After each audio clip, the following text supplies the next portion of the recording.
Hello hello मेरे प्यारे प्यारे दोस्तों, आपका मेरे चैनल में स्वागत है। मेरे चैनल का नाम है रजनीकांत सिन्हा। ये यूट्यूब का चैनल है ना। पिछला वीडियो का नंबर था लेक्चर नंबर 320, जो इनकम्प्लीट रह गया था, तो इसी को कंटिन्यू कर रहा है, इसको पूरा करने जा रहा है। ये लेक्चर नंबर 321 है ना। इसी के जस्ट बाद सीरीज चल रहा है M+P+C, P फॉर ग्रेविटेशन। एक क्वेश्चन हम लोग लिखे थे बड़ा मेहनत करके, है ना। तो उसी को सॉल्व करना चाह रहे हैं, तो उसका हम फिर से फोटो बना दें। मान लो कि ये तुम्हारा 3MS नाम का एक स्टार है, और एक उससे भी भारी स्टार है, वो है 6MS। वो रेड कलर का मान लो कि 6MS जो है सन का मास है, यही तो है। तो ये रोटेट कर रहा है, तो रोटेट किसके अबाउट करता है, ये बिना सोचे हुए समझ लो कि वो सेंटर ऑफ मास के अबाउट करता है। यही है तुम्हारा सेंटर ऑफ मास जी, इसी के अबाउट घूमता है, समझे कि नहीं ये चीज। और ये डिस्टेंस कितना कितना है, ये क्वेश्चन में हम लोग पिछले क्वेश्चन में कर चुके हैं। ये दूरी शायद आ गया है 6R, और ये उसका आधा है, भारी की तरफ झुका हुआ रहता है सेंटर ऑफ मास, तो ये तुम्हारा जो है 3R है। और टोटल डिस्टेंस कितना हो गया, तो 6×3R 6×3=9, इतना डिस्टेंस हो गया, है कि नहीं। इसका रास्ता कैसा होगा, तो ये तुम समझ रहे हो। इसका रास्ता जो है, इसका रास्ता हमको लगता है लाल रंग का बना दें, लाल वाले का। ये ऐसे और ये ऐसे, ये रास्ता से ये घूम रहा है, समझे कि नहीं। ये तो है। और इसका टाइम पीरियड क्या होगा, है कि नहीं, ये हम जानना चाह रहे हैं। खैर, तो इसी तरह से इसका भी होगा, इसका भी हम लोग फोटो बना सकते हैं, लेकिन इसको अभी छोड़ दो, अब इसी पे ध्यान दो, तो ये जो 6M है उसको ये खींचेगा, है कि नहीं। तो हमको लगता है यही फोर्स लगेगा इधर अपनी तरफ खींचने का, ग्रेविटेशनल फोर्स।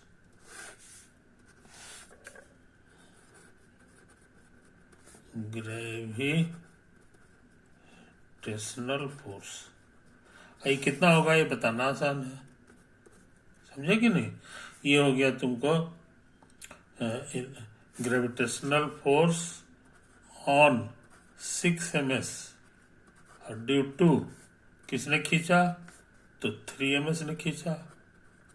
तो कहोगे ये G हो गया, और दोनों का प्रोडक्ट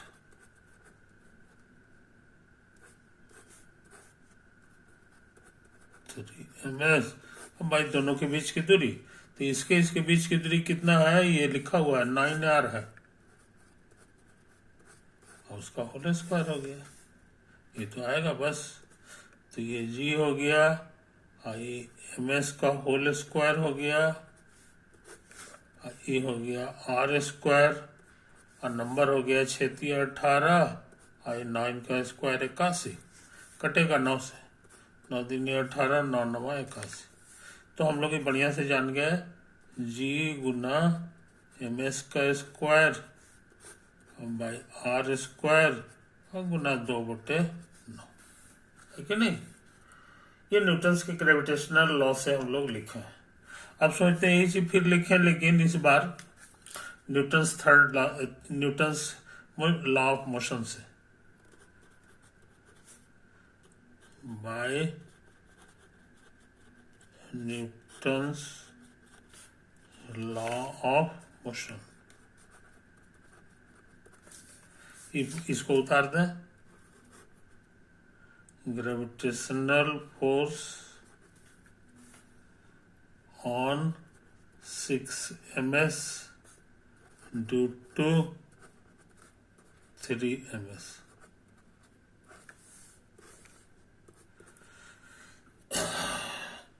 तो हमको लगता है इसका फॉर्मूला होता है फोर्स बराबर मास इंटू एक्सेलरेशन। तो फोर्स बराबर मास ऑन ये जो फोर्स लग रहा है मास ऑन 6 ms गुना एक्सेलरेशन और रेडियल अपनी तरफ खींचने वाला रेडियल एक्सेलरेशन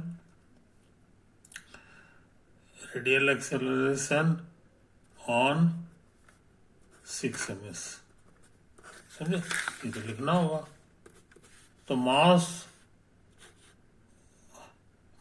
ऑफ 6 ms पे लगने वाला, तो ये 6 ms लिखाएगा। एक्सेलरेशन का फॉर्मूला होता है आर चिट्टा डॉट का स्क्वायर। आर का माने distance of 6 ms from origin origin का मतलब हो गया, इस केस में तुमको पता है ओरिजिन बोले चाहे सेंटर ऑफ मास बोले, दोनों एक ही जगह होता है कि नहीं? तो ये सेंटर ऑफ मास भी लिख सकते हैं। डिस्टेंस ऑफ इतना गुना इसका एक्सेलरेशन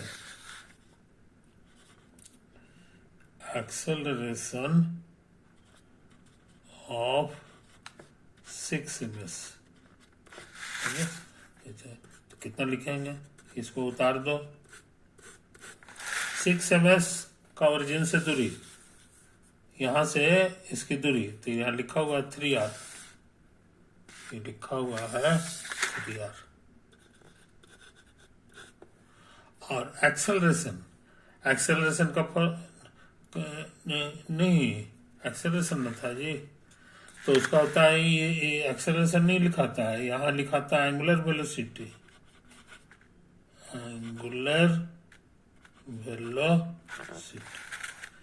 एंगुलर वेलोसिटी का फॉर्मूला है 2π बाई टाइम पीरियड।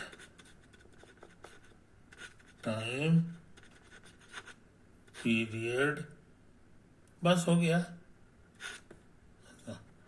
और शायद स्क्वायर भी लगता है, एंगुलर वेलोसिटी का स्क्वायर, तो यहाँ स्क्वायर लगा दो, ये तो आया तुम्हारा आंसर, है कि नहीं? तो एक ही चीज हम दो तरह से निकाले, एक हमारा इतना आ गया और दूसरा हमारा ये इतना हो गया, ये दोनों इक्वल हो गया।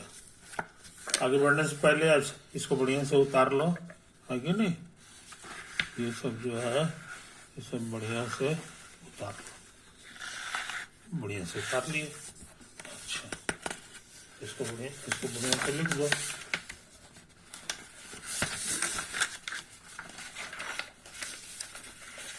कहोगे हेंस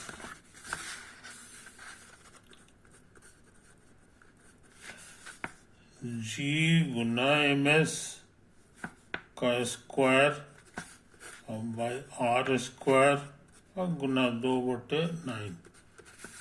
ये चीज तुम्हारा होने जा रहा है 6 ms गुना 3r गुना 2π बाई टाइम पीरियड, शॉर्ट भाषा में का स्क्वायर। समझे? अब क्या करें? ये देखो ms से कटेगा एक पावर इसका, है कि नहीं? और ये r को हम सोचते हैं यहाँ ले आवे, तो g Guna ms by r³ हो गया। और ये 2/9 को इधर ले आवे तो 9/2 और 6 गुना 3 और गुना 2π बाई टाइम पीरियड का होल स्क्वायर। कोई दिक्कत नहीं, तो कटेगा 3 बार। ये तो है कहानी। अच्छा, अब ये फॉर्मूला भूलना नहीं चाहिए। टी का फॉर्मूला हमारा बहुत पुराना है। देखो यहाँ पे हम लिख चुके हैं, पहले भी लिखे हैं, पहले भी मेरा लिखा है। तो टी का फॉर्मूला जो है तुम अपने कॉपी में भी देख लेना। ये है हमारा 2π इंटू √r³ बाई जी गुना ms। समझे? ये हमारा पुराना फॉर्मूला। तो इसको इधर उधर भेज दो, स्क्वायर कर दो, तो जी ms बाई r³ शॉर्ट में हो जाएगा 2π/t का होल स्क्वायर, इसको स्टार कर, इसी का फायदा यहाँ उठा ले, यही चीज है यहाँ। तो ये हो जाएगा तुम्हारा 2π/t का होल स्क्वायर। हमने मदद ले लिया स्टार का, ठीक है। अब सोच रहे हैं ना कि इसको जरा गौर से देखें। 2π² खत्म हो जाएगा तो आ जाएगा 1/t²। इधर आ गया तुम्हारा कितना होगा जी, 9 गुना 3² या 9 गुना 9 कह दो, है कि नहीं। आई तो कट गया, अब बटा टाइम पीरियड जो निकालना है इसका स्क्वायर होगा। उधर भेज दो, उधर के तो रूट कर दो, तो टीपी बराबर आने वाला है तुमको 9² t² का रूट। तो ये हो गया तुम्हारा 90। ये तो तुमको निकालना था, ये तुमको निकालना था। इसी का नाम दे दिया है n गुना t। तो ये इशारा कर दिया है कि n तुम्हारा 10 होगा, 9 होगा, है कि नहीं। तो ये तुम्हारा क्वेश्चन जो था इंटीजर टाइप का था, इंटीजर टाइप। n पूछ रहा था तो n हम लोग निकाल लिए, और सच में इंटीजर आया है कि नहीं। तो इसका कैसे कैसे कैलकुलेशन, इसको बढ़िया से समझ लो, इसको बढ़िया से समझ लो। तो ये क्वेश्चन भी हम लोग कर लिए मेरे यार, है ना। तुम्हारे सहूलियत के लिए इसको दोबारा देख लो, दोबारा देख लो। ये तो है, ये तो पुराना फोटो है कि नहीं। और ये सब हम लोग किए थे काम, करते करते यहाँ पे गाड़ी रुक गई थी। इसके बाद थोड़ा सा काम और करना था, है कि नहीं। ये किए कटिंग शटिंग करते करते करते करते टी का वैल्यू भी भर दिए। ये पतला सा आंसर आ गया, पतला सा आंसर आ गया। ये क्वेश्चन आया है एग्जाम में, JEE एडवांस का क्वेश्चन है, JEE एडवांस का क्वेश्चन है जो हम लोग कर लिए, है कि नहीं। ओवर।